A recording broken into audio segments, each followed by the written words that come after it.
Hey. Um, so I wanted to start off by saying Happy New Year's to everyone. Hopefully this will be a good year.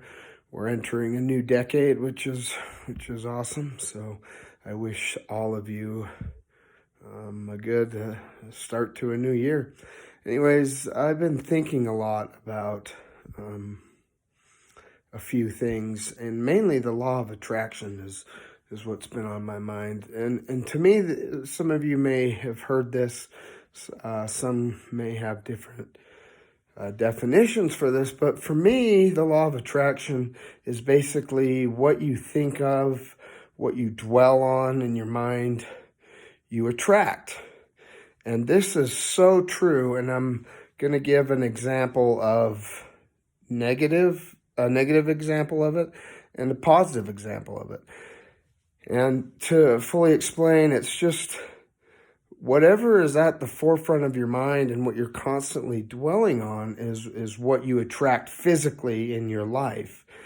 And the perfect example of this is with my last relationship. I'm sorry to keep talking about this, but this is just the example. With my last relationship, it was going great. Everything was awesome. And then with me, I start, and I've explained before, I start getting these intrusive thoughts. And I start, they start becoming at the forefront of my mind. And so the thoughts were, oh, this relationship's going to end, she's going to leave. And I'd create these different scenarios, like what if this happened and she left me, or what if that happened and we broke up? And I'd create all these scenarios. And the thing is, the relationship did end. I did end up losing her, but it did not happen in these wild scenarios I made up. None of those scenarios happened. None of the, scenarios that I created in my mind ever happened. They never did. But I did end up losing her. And so that's the perfect example right now of what the law of attraction does is you, whatever you're dwelling on, and you create scenarios of what if this happens, what if that happens.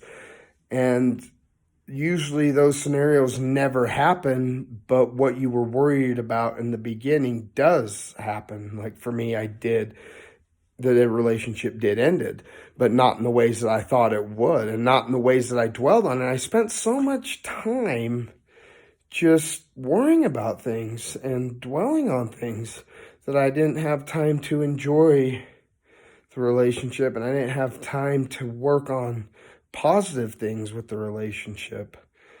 And that's very unfortunate, but at least I found this out now. And then for a positive example of it is when I was a kid, I used to always want to work with birds of prey. And so I focused on that, and I ended up, becoming a falconer and working with birds of prey at a zoo. And then after that, I wanted to work with tigers and other big cats. And I focused on that, and I ended up getting a job working with tigers and big cats. But these things happened not in the way I thought they would happen, but they ended up happening. And so I say, number one, don't spend so much time creating these what if scenarios. And number two, focus on positive things. And I know it's hard. Like, I'm not saying you have to be 100% positive and happy and whatever every minute of the day, because, that just doesn't happen. And also being positive doesn't necessarily go hand in hand with being happy. You can be positive and unhappy, or you can be happy and positive. They don't go together.